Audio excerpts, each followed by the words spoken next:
and nuclear. No coal has been burnt in the month of July last year in the UK for the first time in 200 years. Because till then, the Industrial Revolution was based upon burning coal, heating water, getting steam, and driving machines and creating electricity. For the first time, 17% of Europe's energy is alternate energy, and this alternate energy will become 30% of world energy by 2030. About 20-30% of oil is burned for creating electricity, and we're going to see a change in the world where the entire utility industry, the energy industry is undergoing disruption. And by 2030, 30% of all energy will be alternate energy.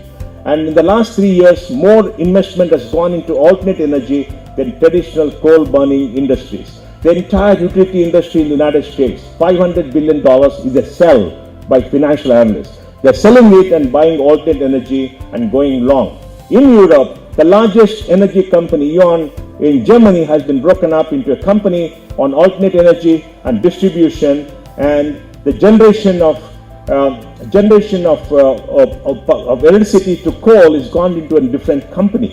And we are seeing solar energy prices come down to below grid parity. In India, solar energy is being sold at the distribution point for 2 rupee 50 paise. Wind energy is being sold for 2 rupee 75 paise. So the cost of energy through wind and solar is coming down. Even though the efficiency is quite low, one could see a change. So we're going to see a time when every house is going to have a solar panel. The sun's energy, which is getting converted 18%, can go up to 25%. The energy is going to be stored in a storage device on your wall, and then you plug in a car, and the car is going to be the mobile power device, and use the car for about 250-300 kilometers a day. So entire energy industry is disrupted, and when this change happens, you're going to see dramatic change. Coal burning will come down, pollution will come down, the cost of power is going to become cheaper, power is going to be available in a distributed mechanism all around the world, the central transmission use will going to come down, even though base load has to be done. And therefore, the energy industry, which is very large, is getting disrupted. The third big industry which is getting disrupted is automobiles. The world buys 19 million vehicles a year, 19 million vehicles. It is a $2 trillion industry. And this industry is getting disrupted by the electric vehicle cars and electric vehicles. An electric vehicle has 20 moving parts for the engine, 20 moving parts because the electric motor. When we went to Tesla, they told us that they shrunk the size of the electric motor by 30% in about 4 years' time. And the electric motor can go longer. Electric cars are driven by the lithium-ion batteries, same as you have in your tablets or in your personal devices. And an electric vehicle car can go for 500,000 kilometers. It costs $1,500 a year to maintain on fuel and repairs, whereas a IC engine costs $10,500. So you're going to see a time when every individual can have a solar device on the roof, plug into a storage, use a car, and the evening the car comes back and lights up your entire house. So your off-grid energy is available for almost free. Last year, the world made about 1.2 million electric vehicles. This year, the world will make about 1.5 to 2 million. The cost of the electric vehicle has come down for Tesla to $35,000, the Chinese to $20,000. By 2025, China will sell 7 million electric vehicles in China alone. And if you look at the world production, China makes 28 million vehicles a year, United States 17, Europe 17, India makes 4, Japan makes about maybe 5.5, Germany makes about 3.5, etc. But if you look at all this, by 2030, 70% of all vehicles will be electric vehicles. And if electrical vehicles come down, and if 60% of the world's energy, world's oil is being used for automobiles today, and that comes by 30%, is going to impact the oil industry once again. And it impacts oil industry, Venezuela and Nigeria, Saudi Arabia, the Middle East is going to be in deep trouble. So energy consumption patterns are changing with the rise of the electric engine. Then manufacturing is getting disrupted in a very big way. How does manufacturing happen? You mine an ore, you melt the metal, melt the ore, make into metal, and you do what is called reductive manufacture. You take a piece of metal, you cut it into shape and make a part. Then you assemble the parts. Now we're in the age of 3D printing machines. What do? You design a component or a car on the PC, you press a button, and the machine next to you will print out 30 microns or 50 microns at a time, an entire electric car, a racing engine, a racing car, a rocket engine. It will create parts of a human skull, part of the human thigh bone. It will create houses, etc. So houses can be printed. Anything can be printed with the advance. Even in Bangalore, there's a company which is printing liver cells. They're printing out liver cells and putting into a Petra dish. So those of you who have a little bit of problem with the liver do have some hope, because you could get your liver regenerated by creating through 3D printing your own liver over a period of time. So 3D printing is revolutionizing global manufacture. 1 in 6 jobs is in global manufacture.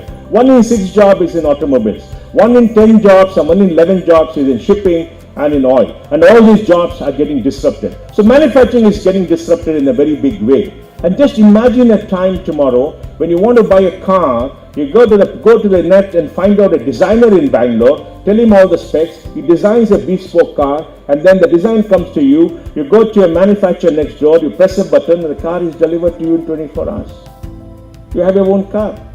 And then the question comes, why do you need a car at all, which I'm going to answer shortly. So the auto industry is getting disrupted in a very big way. Then the next industry is getting disrupted, the life science industry. In the life science industry, we are seeing tremendous amount of progress. If you look at life science as a whole, DNA bespoke medicine is coming into play.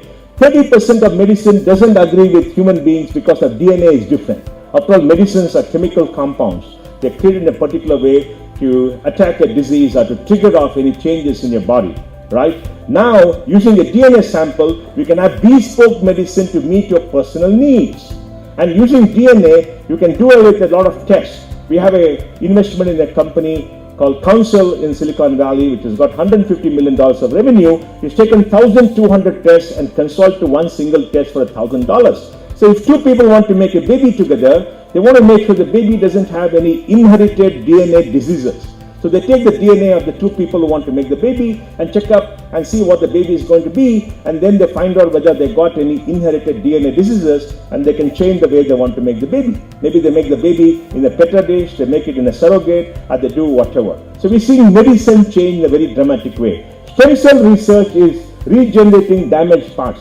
Stem cell research are unformed cells which are available in the marrow and in parts of your body. It happens to a baby. When a baby is born, the baby has a lot of unformed cells which go and create the entire body framework for a period of time because the DNA gets triggered. Now, if you've got a damaged part, you put in stem cells into various parts of your body, your heart can get regenerated, blood vessels can get regenerated, your liver can get regenerated, and they try to put some stem cells into your spinal cord to see whether people who are paralyzed can grow back the spinal cords.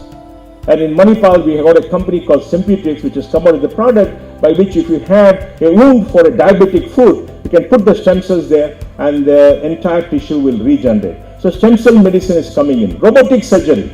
What did surgeons do? They looked at you, saw your x-ray, felt you all over the place, they cut you open, took out your blood, sort of something, cut something, put it back and left something inside for the next operation, right? One UK surgeon had put his initials on the liver, which was transplanted for one of his patients. He got caught. Now, you can see a human being in 3D, you can find out what is what, and you can program the computer sitting behind the computer, and the robot's arms will come and they will cut a small incision in the body, go inside and do whatever it is and sew it back and you go home in the unit. So robotic surgery is coming into play, it's doing very sophisticated work, and with more and more training, it can do it automatically. And then, the holy grail for all this medicine is cancer and aging. How does cancer happen? Cancer happens when body cells grow in an unregulated manner and become malignant. So they're trying to find out through big data analytics using computing power what triggers the DNA of a cell to grow in an unregulated manner. And using the same techniques, they're trying to tell the DNA of a good cell to fight the bad cell. So you make your cells fight each other and cure yourself. And then they're going to find out how to tackle aging. People start aging, as per many scientists, from the age of 30. Because from the age of 30, your body doesn't reproduce the same amount of cells that you have. The total quantum of cells comes down, and the number of cells coming down means you're aging over a period of time. And that's why when you see a cricketer past 30, that eye-hand-leg coordination slips. Rahul Dravid went to Australia in his last tour, got bowled four times because bat, hand, leg coordination was not there. The ball came and hit his stumps. And we've seen Sachin Tendulkar try to cut to third man, get caught asleep. We've seen Kapil Dev come and flight the ball. And we all think in our mind that we're bowling fast, but it's not because the body doesn't respond. Now what triggers this change at 30? Using big data, they're trying to see whether the trigger of this change in the body cells can be postponed to the age of 50. And people say in the United States, children will live up to 100. And very soon, rich people are going to live up to 120, 130. That could be the limit right now because you could regenerate your body cells, you can stop the process of aging, you can fight all kinds of diseases, and you can do many things else because you've got a unique DNA composition, which by genomics, you know what is happening. So the whole of medicine is getting changed.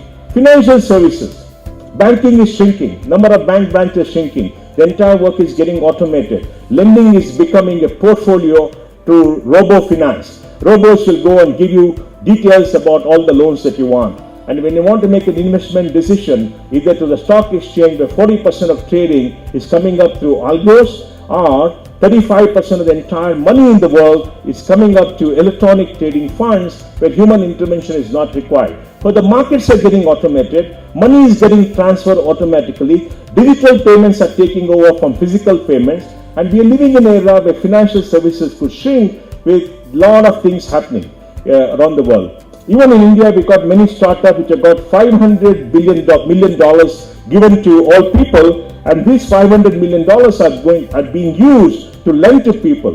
If you put a thumbprint and ask for a loan, the thumbprint will identify you by Aadhaar, go and get all your data and use the data and give you a credit. So we're seeing the finance industry getting disrupted. Today there's $8 trillion of government debt with almost no interest in Europe because of QE2, and with that money coming in, the innovation cycles are coming down. Innovation was 36 months, is coming to 18 months, so change is getting faster. I'll just finish in 2 minutes. Now, education is getting disrupted by Education 3.0. Education 1.0 was the Gurukul and the Academy, 2.0 the industrial era. Now, with books coming in, with online coming in, you can get a designer degree. What is the impact of all this? The impact of all this is that we're going to see a great change by 2030 because things are going to come together. They're being driven by computing power, the power of IT. Cloud has given you unlimited capacity. The cost of cloud has come down. Mobile devices have become very powerful. You can link up with everything. Geo has disrupted the industry with cheap data plans. And most importantly, you're going to have quantum computing. Quantum computing will drive the force of computing 10x from today at a much lower cost. So all the cryptography for using security is going to go down. And IT is becoming the horizontal layer to push change. And in this area, how do you become leaders? You need agile institutions where you do core functions and you don't do many things. You need a gig economy to come and people to work for you are going to be specialists. You've got to respond to the marketplace faster. You've got to invest in innovation. Societies have to invest in innovation. 30 to 40% of jobs will be gone. And the jobs that are going to be created are going to be highly skilled jobs. They're not going to be done by ordinary people. And the gap between the top 1% and the next 99% is going to widen because the jobs that are going to come are going to be highly skilled jobs, software architects, etc. There are three kinds of jobs in human society. One that requires the left brain and the right brain, the creative and the logical part that will remain. Secondly, the middle class job, which is rule-based, 65% of all jobs, that's going to shrink. And the bottom are going to be people who are going to be individual performers, and they may remain because the cost of automation is high. In the United States, the cost of a robo is just $5 an hour. In India, it may be expensive. India is 10 years behind. And we're going to see the rise of the robo because the robo is going to do 30 to 40% of all work. We're going to see the rise of automation, the rise of digitization. And this will transform the world, and this will change the world we live. And we need to find out how to lead, how to have leadership, and that is the challenge for all of you. Thank you very much.